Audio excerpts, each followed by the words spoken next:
as robust as Fraser Murphy, but nevertheless, if he finds some open space, he knows where those goals are. Well, Simon Minton-Connell, he had the big job on Peter Road. He kicked 4 goals in the second half, and that's a great effort on Peter Road, who had done so well 2 weeks in a row on Dermot Brereton. 8 marks he took and 5 goals and a couple of points. He's a very promising young full forward, Simon Minton-Connell. And John Ahern went out of it a little bit, 15 kicks. No, Bernie? What's that, Pete? He went out of it a little bit. Yes, he did towards the end. 3 kicks in that last quarter, but I think he is an outstanding prospect for Melbourne. I think he'll be a senior player undoubtedly in next year. And 15 kicks, 5 handballs, 7 marks. Very good overhead early, but he died out with his marks in that second half. Okay, it's interesting that grand final seats are very hard to come by, and yet in the top deck of the outer stand and in one part of the lower stand, there are a number of vacant seats. There's one whole bay vacant on the bottom area. That's the top stand. If we move down to the bottom area, you'll see this whole section, as we come into, there it is there, which is pretty well vacant. I remember a few years ago, the Hawthorn Football Club had a block of tickets unsold, and one wonders the reason for those areas still being unfilled, because grand final day, most patrons are indeed at the ground by now. So I'm sure there's a story there. Why are they vacant? Many thousands of people outside who can't get a ticket would indeed love to know, and I would too. The day so far, the under-19s grand final was won by North Melbourne. They got a great start. The Demons goalless in the first quarter, and the Kangaroos finished up winning convincingly 16-12, 108 to 5-14, 44. And as we've just seen in the reserves grand final, Carlton in the end convincingly over Melbourne. They started well. Melbourne came back, won the middle 2 quarters virtually, but in the end it was the Blues 14-15, 99 to the Demons 11-15, 81. Certainly the best is yet to come on grand final day 1990. The crowd looking a picture. We'll take a break. Back at the MCG shortly.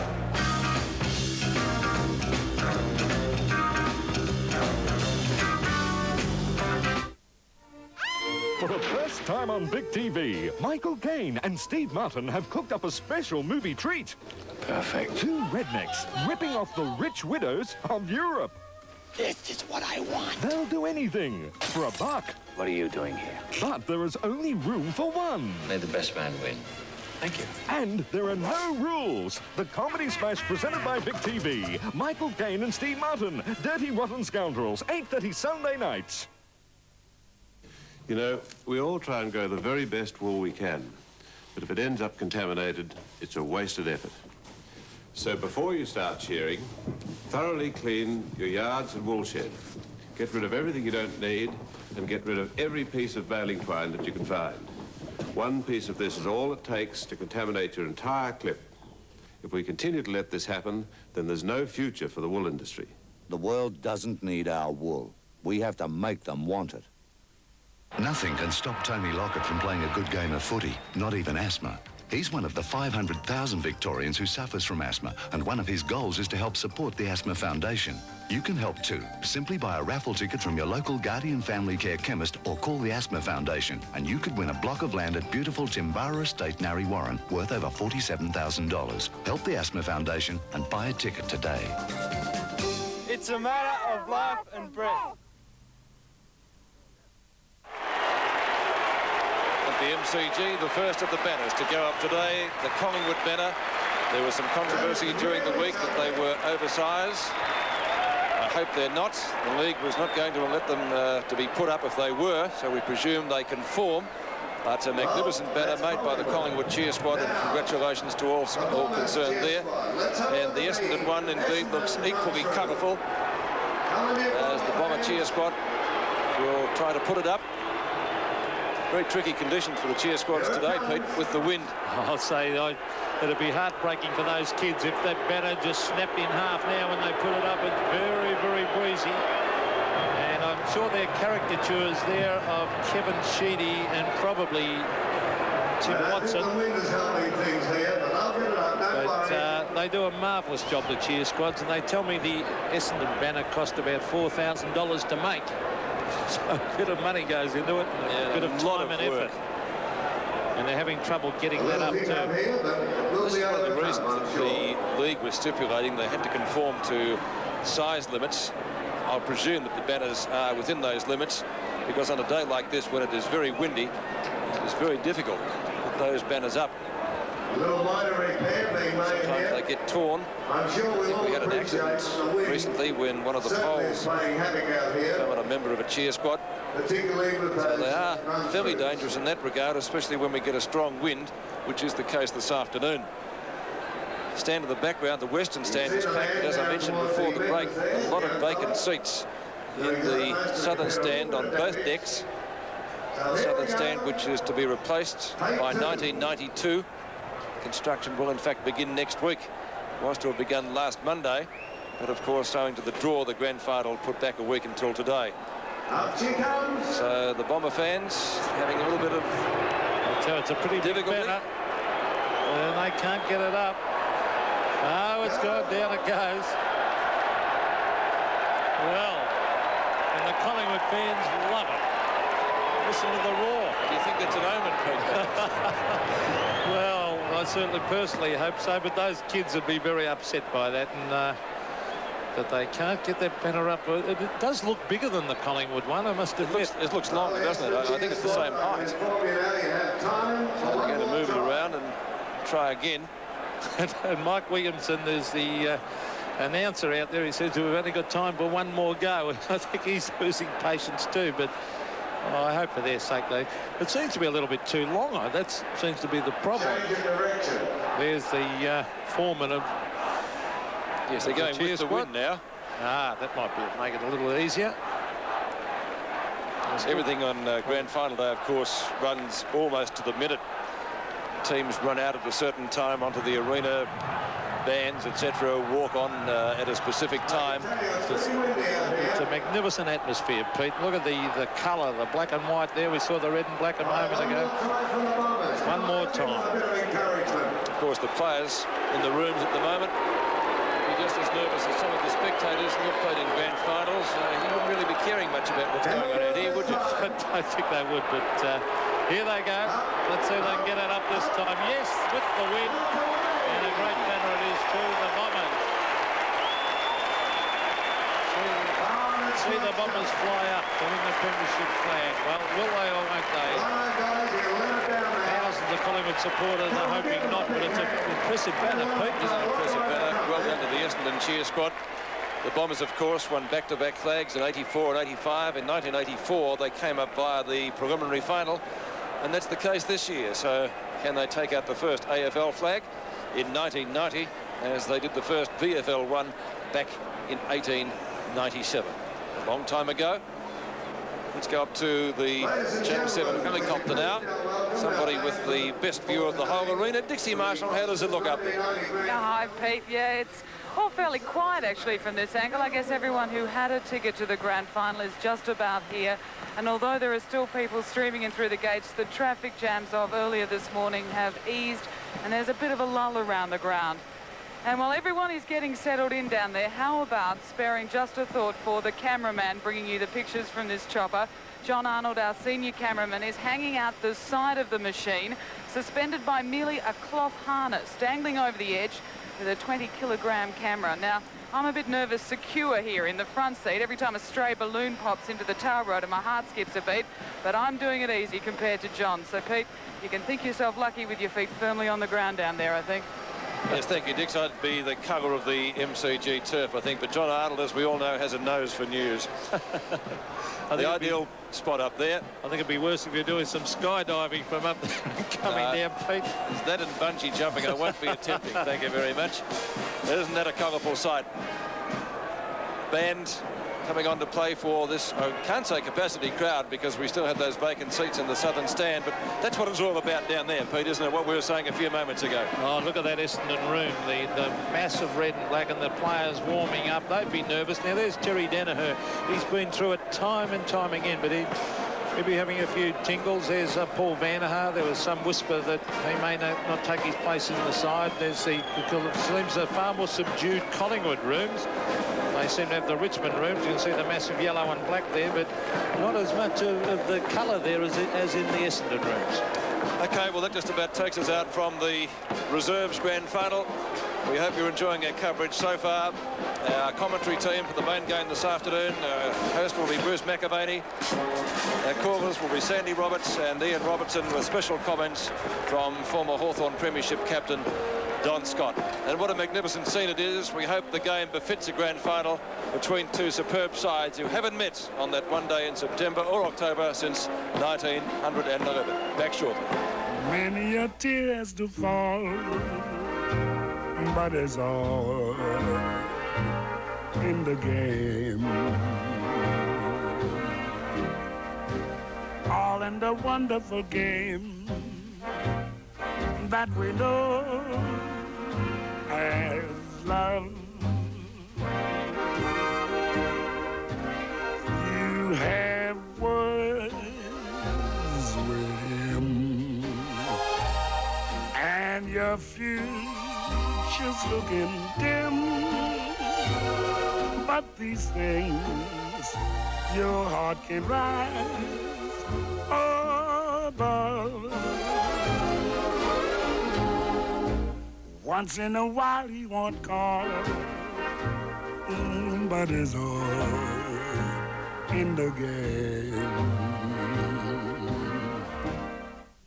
As the semester draws to a close, Up in the morning and out to school. Bolton down a high school undercover unit is cost effective. the Jump Street program finds itself in deep water. We've been deprioritized. You guys a little tired going to high school? In the final dramatic episode of 21 Jump Street. Widely acknowledged by motoring critics as the finest automobile in its class in the world, this is the BMW 5 Series. And now you can take advantage of a package from BMW's own finance company that's just as desirable as the car itself. A lease starting from around $1,400 a month. So why buy a lesser car when for the same price you could own the ultimate driving machine, a BMW 5 Series. See your BMW dealer now.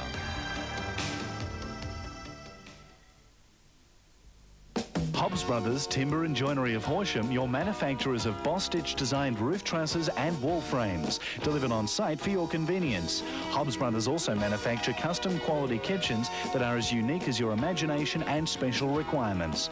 Hobbs Brothers Timber and Joinery are also suppliers of Oregon pergolas and carports. And Hobbs will also cut timber to your exact specifications. Hobbs Brothers Timber and Joinery of Horsham, Corner King Drive and Plumpton Road. Coming through. So that's one soup supreme, whole pepperoni, extra tomato. Is that it? And a couple of Coke. And that's room 3601? By the way, I like your taste in music.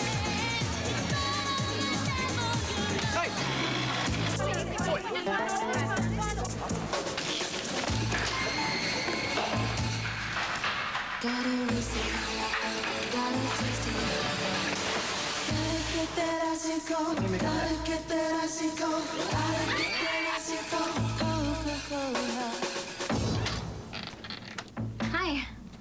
Hi. Hi. One Super Supreme and a couple of Coke. Thanks.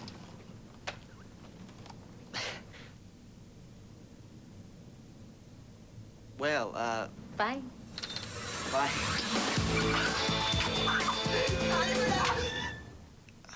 Maybe you could do with one of these. You can't beat the feeling, no. Toby Kellogg came home from summer camp to find his parents had moved. Where to? I don't know. But the cops wanted him. We're looking for Toby Kellogg. A hired killer was on his trail. And there was a penalty for being Toby Kellogg. What was the terrifying secret? Tell me where you are. Why was it a race against time? This guy knows where my family lives and he's gonna kill him. Jason Bateman and Tom Skerritt in the breathtaking premiere of Moving Target, 8:35 tonight.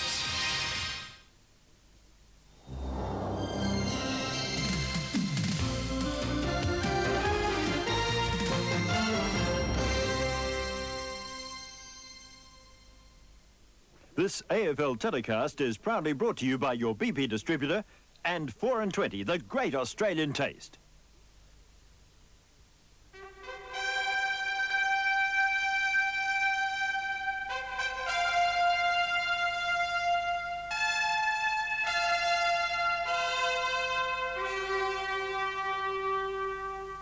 Collingwood and Essendon, between them, have won 27 premierships, but this is their first grand final battle in 80 years. Under Kevin Sheedy, the Bombers won 2 premierships in the 80s. Their 1985 team is one of the greatest. Collingwood's misfortune in grand finals is a part of football folklore. The brave runs of Gavalik and Manasseh have in the end accounted for nothing. 8 of the 20 men who'll play for the Bombers have experienced the sensation that comes with winning on this day.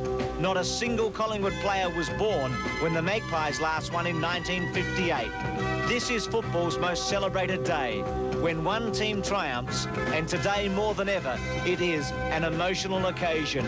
Collingwood and Essendon, the 1990 Grand Final. Good afternoon and welcome to the Melbourne Cricket Ground for the 1990 AFL Grand Final, Collingwood versus Essendon. Almost 100,000 people in at the cricket ground today, and through 7 Sport, a worldwide television audience estimated at around 70 million. And it's ironic in this year of the very first AFL Grand Final that 2 clubs who have been at the heart and soul of Victorian football have earned the right to play for the premiership. Collingwood is one of the most famous sporting clubs in Australia. Their fans are fanatical.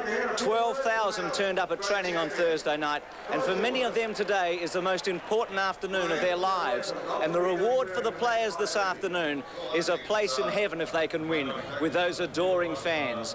But this grand final is no one-way street, because Essendon also enjoys huge support. And look at the incentives for the Bombers. If they win today, they'll match their achievement of winning the very first VFL premiership way back in 1897.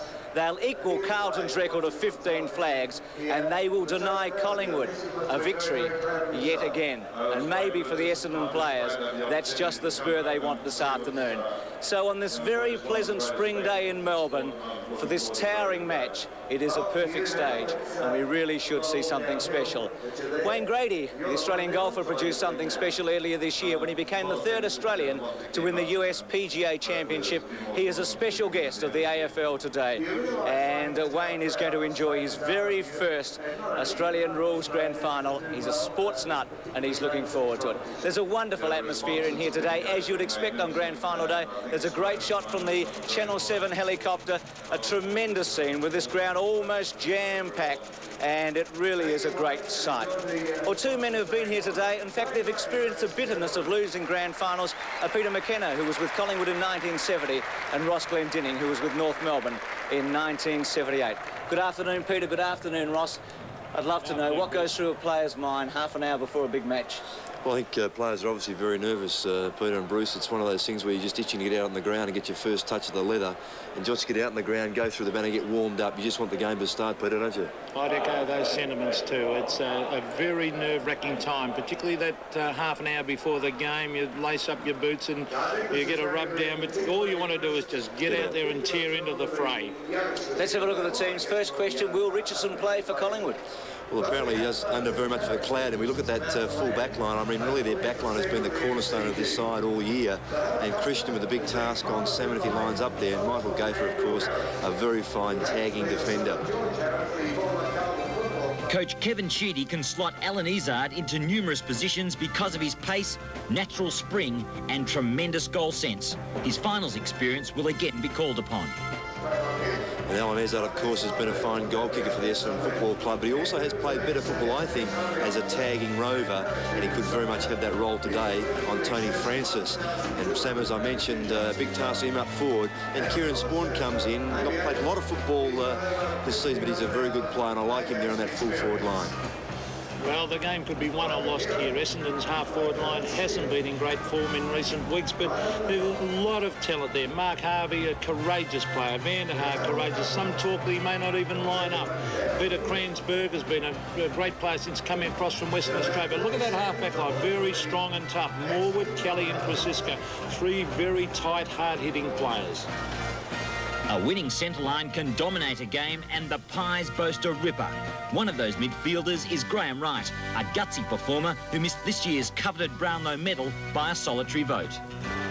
Yes, and hasn't grown right, had a fine season. In forms a fantastic centre line there with Tony Shaw and Darren Mullane. Three very, very good players. And they front three other fine players as well from Essendon. Anderson, Kickett and Long. A better duel across the centre line you would not see in any other football game. Dennis Banks, at 29, is one of the Collingwood veterans.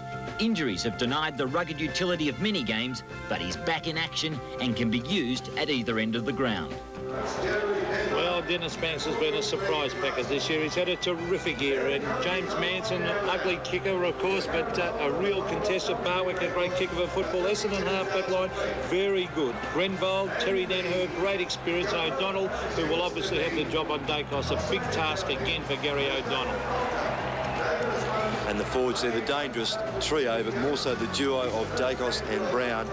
Dacos, as Peter mentioned, likely to be picked up by O'Donnell, and Brown had trouble, or gave trouble to Anthony Danaher. Terry Danaher picked him up in the latter half of their previous encounter. Did not such a bad job, but a big task there for the Essendon full back line. Simon Madden is a living legend at Windy Hill. His brilliant ruck display last week silenced many critics, and with back-to-back flags in 84 and 85, would love to add another. Well, I'll be surprised if Boncourse lines up there. I think that the big fella Manson will line up against Madden. Madden will ruck, and I wouldn't be surprised if he interchanges with Somerville. Watson, a fantastic player against Maguire, who's had a sensational year, and Little Francis, coming from Western Australia, has made all the difference to this Collingwood side. Again, he's against the real speedster too in Darren Buick, so that'll be a great clash in the following division. And both coaches have elected to have a taller and a smaller medium-sized player on their bench, with Turner and Starcevich for Collingwood, Chris Danaher and Somerville for Essendon. So we've looked at the teams. We're about to look at the parachuters who are about to land. Bill Kenny and David Bolter as part of the pre-match entertainment.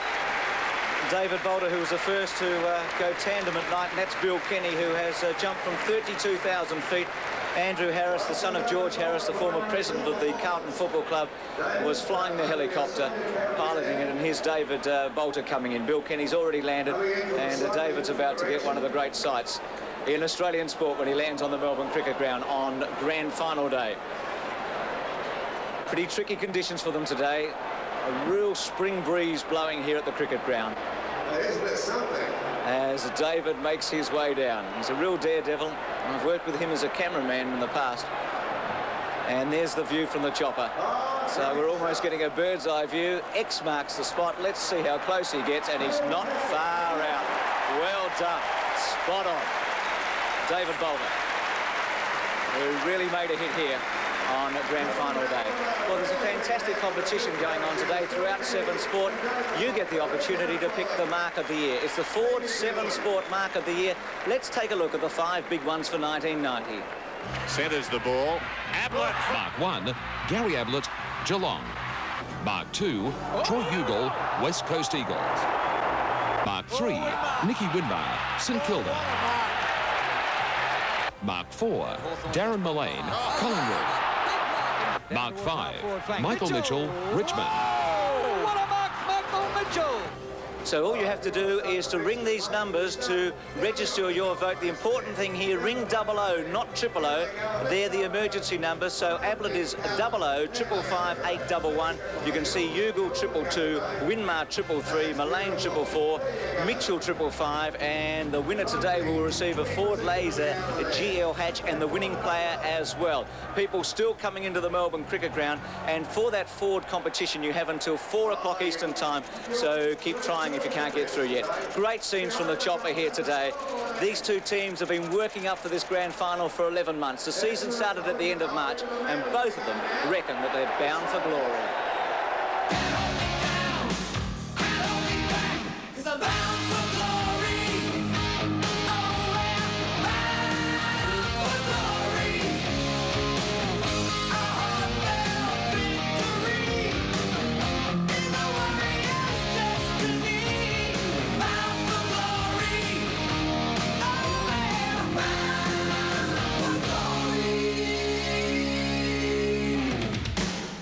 I'll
your machinery could be dead and buried. But BP Vinalis diesel engine oils and your BP distributor will save your machinery from an early grave. BP, on the move. At a time when Australians are questioning the quality of new cars, it's comforting to know that a recent nationwide survey showed 99% of the owners of one car are satisfied. The fully imported Liberty from Subaru. No other luxury car in its class can match its power or its warranty. In fact, from around $23,000, nothing else stacks up. If you want to see Australia, Vagabond will show you with a Vagabond Aussie adventure. East End Travel's exciting 10-day camping safari in the Red Centre, departing December 26th, 1990 and January the 5th, 1991. You'll visit Ayers Rock, the Olgas, Kings Canyon, Alice Springs and much, much more. 10 days on a camping safari for just $499. Pick up your free Vagabond Aussie adventure brochure from East End Travel. Come on, the Vagabond Aussie adventure. Why don't you feel the luxury of sheepskin seat covers? Cool in the summer, warm in the winter. Ballarat Skin Ski and Surf will tailor-make your covers no matter what car you have, made on the premises by expert staff. The range of premium-grade sheepskin in many colours will match all types of car seats. So drive away with that luxury feeling only sheepskin can give at Ballarat Skin Ski and Surf, 88 Bridge Mel.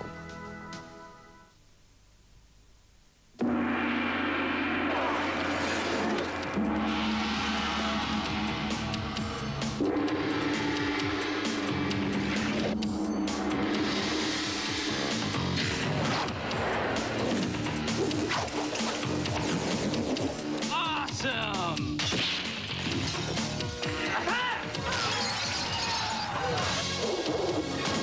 Excellent!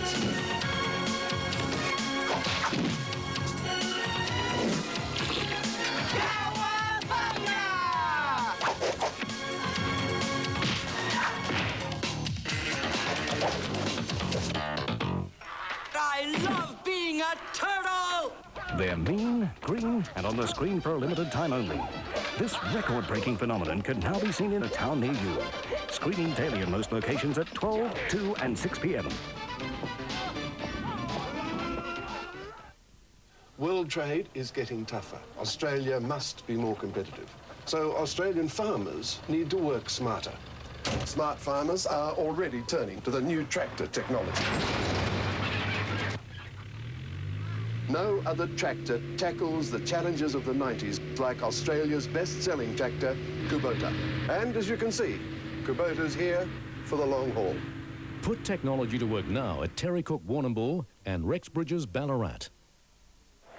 Welcome back to the Melbourne Cricket Ground. Not an empty seat in the cricket ground now, a completely full stadium.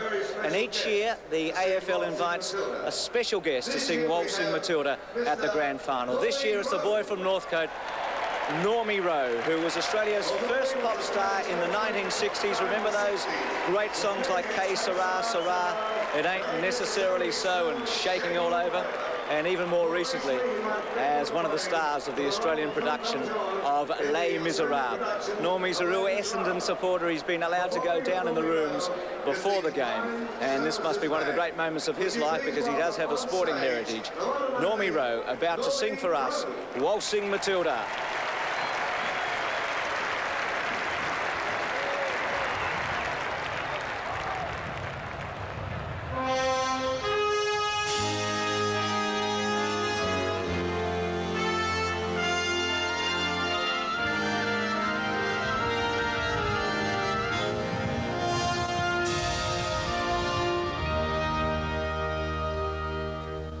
Once a jolly swagman camped by a billabong under the shade of a coolabah tree, and he sang as he watched and waited till his billy boiled.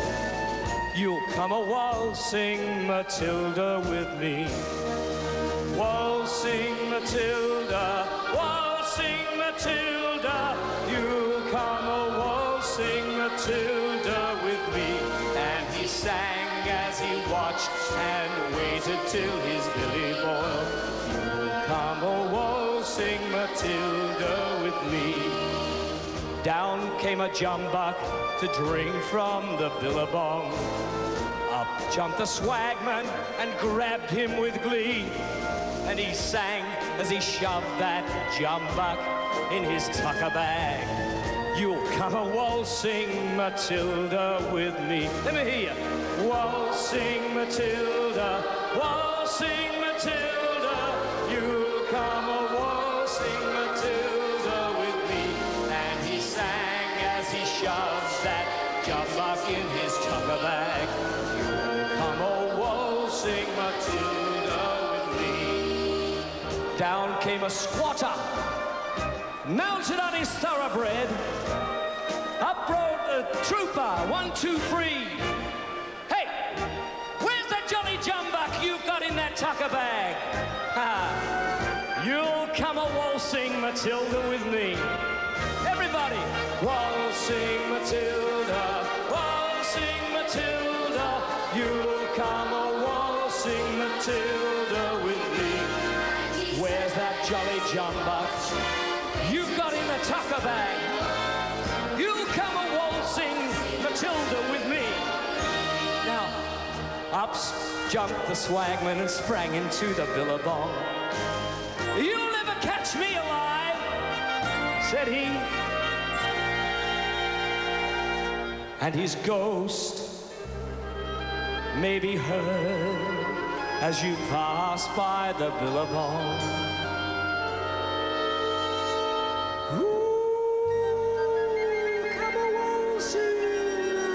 Matilda,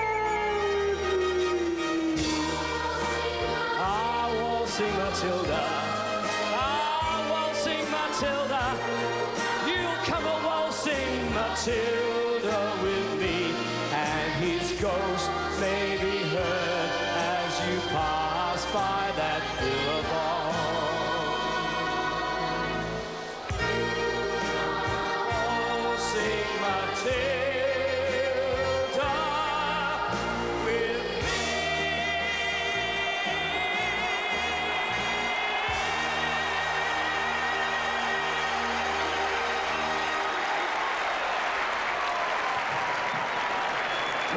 The song that can really stir a nation. Normie Rowe with Waltzing Matilda as we take a break. Back with more from the grand final after this.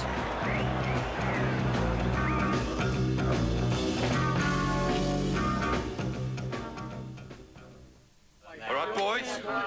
Dogger, bit of shush. Now, as we all know, the team that trains together trains together. Yes, that's right. And one of the drills we've practiced, of course, the shirt front. Yes, there are times when it's unavoidable. But now that 4 and 20s have got more meat and less pastry, you won't want any of it on your shirt front. Because 4 and 20s have never tasted better. I believe in you, boys. So get out there at morning, tea time and lunchtime and get stuck into them. 4 and 20, the great Australian taste. Nothing gets the job done dirt cheap like a Subaru Brumby. Around 12 grand to primary producers.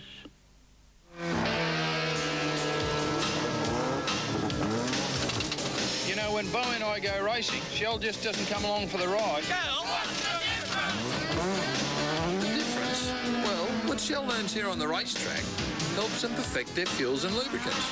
What's the difference? Well, you get improved Shell products, not just for me, but for every John, Dick and Harry. And that's the real difference. We all win. Yeah, we all win.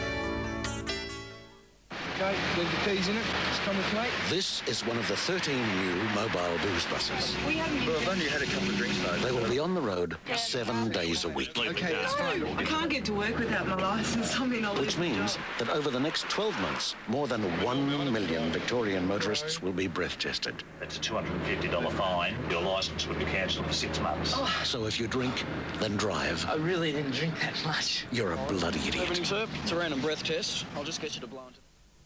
King G Workwear. Made to handle anything. Here's the car. Let's get out of here.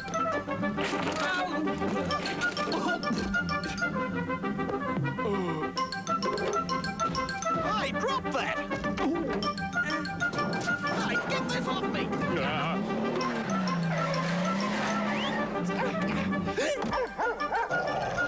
Going someplace? King G Workwear. If they were any tougher, they'd rust.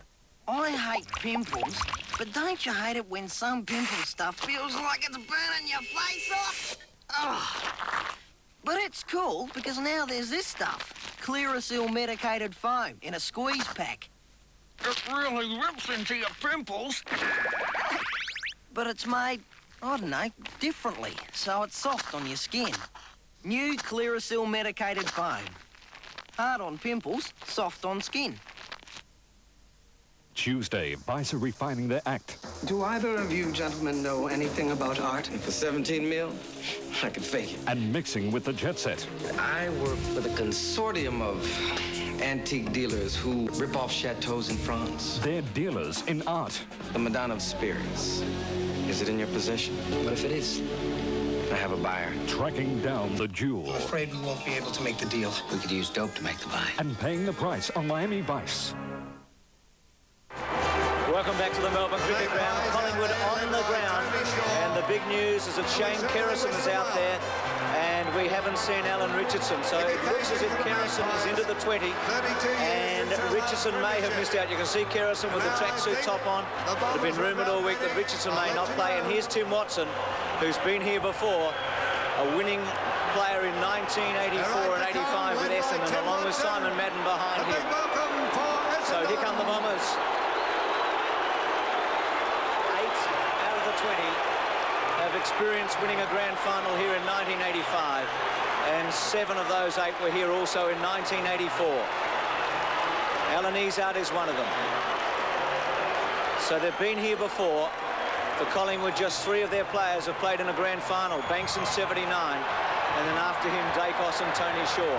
Dacos in 80-81. But Essendon, who was top of the table for 13 of the 22 weeks, suddenly find themselves as the underdog. Michael Roberts is going to have a spectacular view today at ground level. Michael, the condition of the ground and also the weather. Well, Bruce, right through the final series, we've had tremendous weather, and for the big one, that wind has lifted, but the sun's out here at the MCG. It looks fantastic. The current temperature at the moment is 18 degrees, the expected top 18, the relative humidity 54%, the wind gusting up to 10 kilometres, heading left of screen to the left half-forward flank northern stand, a 2 to 3 goal advantage there. The ground is firm, excellent condition, and the forecast fine and sunny. Thanks for that, Michael Roberts. Well, Dixie Marshall's high in the sky in the Channel 7 helicopter. Dixie, it must be an eerie feeling up there. Bruce, I know it's a cliche, but this is picture postcard stuff. It's a very special view from here, as you say, almost eerie. All around the MCG, the streets and the homes are quiet, and yet there's this one mass of colour and noise and people lumped together at Australia's most famous sporting ground here in the very middle of Melbourne. Now, while all the traffic chaos of this morning is he's down on the ground, predictably, it's a bit like Swanston Street in rush hour up here. There's half a dozen aircraft hovering around, and while they know the rules of the skies and aren't a worry, the real heart flutters come when we go through the masses of balloons that they've just let off down there, and all you can hear is pop, pop, pop as they hit the tail rotors. So, Bruce, a wonderful sight, but I'll be very glad to get back down there with you. Stay nice and safe. Dixie Marshall in the chopper. Alan Jeans will be tossing the coin today. Alan, who coached 553 games, second only to Jock Mahale. 4 premierships, the first at St Kilda in 1966, 3 with Hawthorn in 83, 86, 89. And he's with Normie Rowe, and Alan Jeans knows just what it's like to beat Collingwood in a grand final. He did it in 66, and what it's like to beat Essendon. He did that by a record margin in 1983. Peter McKenna, Ross Glendinning, who'll win? Well, you don't have to ask me, Bruce. I think that Collingwood will win. I'm a little bit biased. My heart says Collingwood. I think they'll win, but not by a lot. You agree? Okay, so Collingwood, the favourites up here. Collingwood with Ross Glendinning and also with Peter McKenna. Michael Robertson, Bernie Quinlan at ground level. Your selection, Michael? Well, I'm going for Collingwood. I know that Essendon have got a lot of experience, but I think that Collingwood are going to be playing for a hell of a lot more. There's some excited young gentlemen in the Woods camp, and I'm going for Collingwood to win a pretty close one. Yes, I'm also going for Collingwood, Bruce. I think it'll be much closer than the second semi-final. I think Essendon will be a lot more competitive, but the windy conditions, I think, will suit Collingwood. I think with their stronger players at ground level, Collingwood to win the big one. Bernie Quinlan going for Collingwood. As we take a look at the season's meetings, Essendon beat Collingwood at the MCG in round 6, 101-75. We won't forget round 19 at Waverley, that live match in Melbourne, 13-6 to 11-12. But it was a 63-point margin to Collingwood in the second semi-final, 17-15 to 7-12. The last 6 teams that have won the second semi have gone on to win the premiership. The umpires today, Dennis Rich in his first grand final, and Rowan Saws, who will be officiating in his fourth. So the big news so far is that Shane Kerrison is stripped and will be playing for Collingwood today, and there doesn't seem to be any changes in the Essendon lineup. Kevin Sheedy, 2 premierships under his belt. He's played as a premiership player, of course, with Richmond. He was captain of that club. There's Kerrison. How excited must he be today, knowing that he's got the chance, maybe, to play in the first Collingwood premiership in 32 years.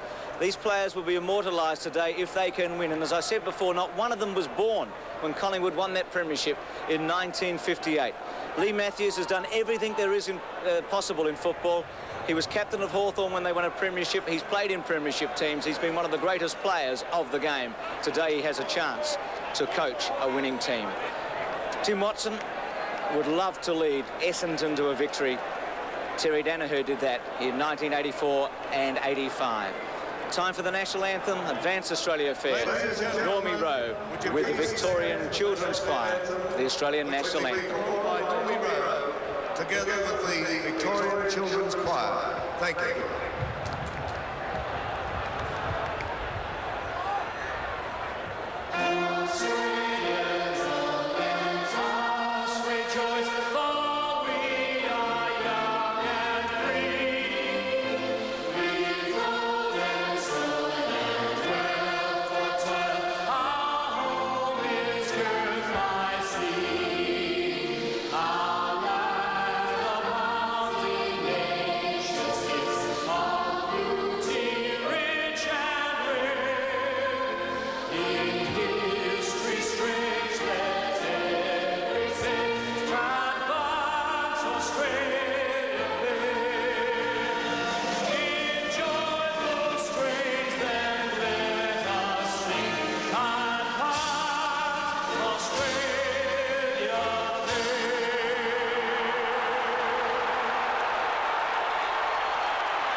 So the stage is set for what should be a memorable grand final. Our commentators today, Sandy Roberts and Ian Robertson. Special comments from Don Scott.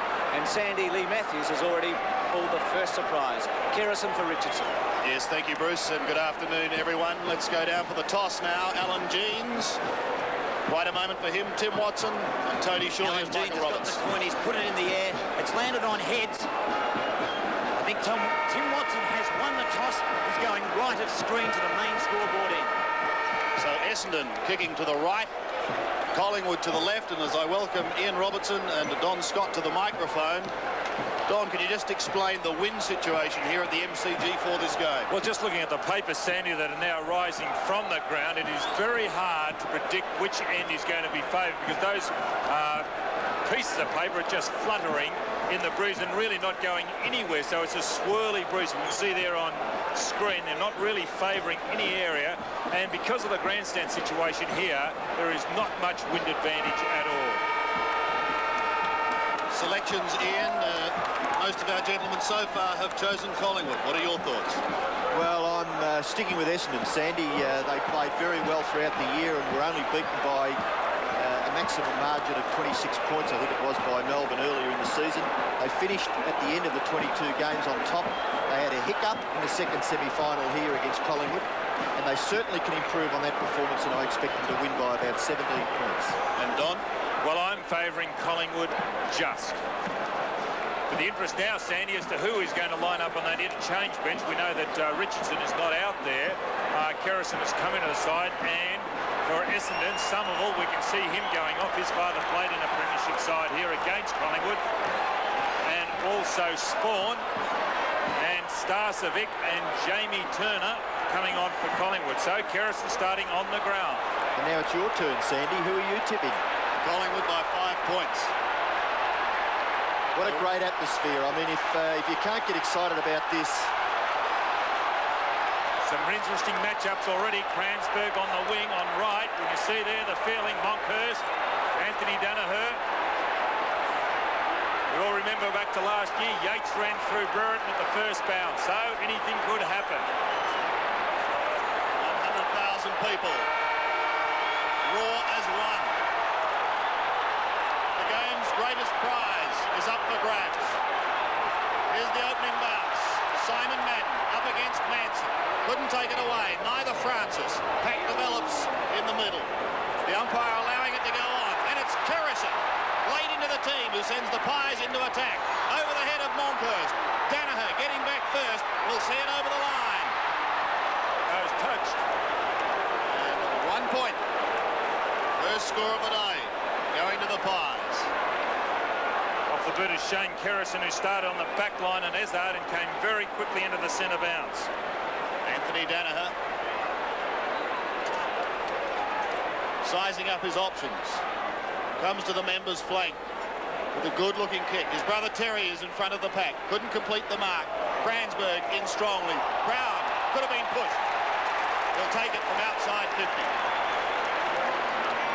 Interesting, Brown not lining up at full forward. He's had a wonderful final series to date. Centering kick in towards Manson. Came in from the side. Couldn't complete the mark. Tony Shaw kick is partly smothered. In towards full forward. Izard taps away.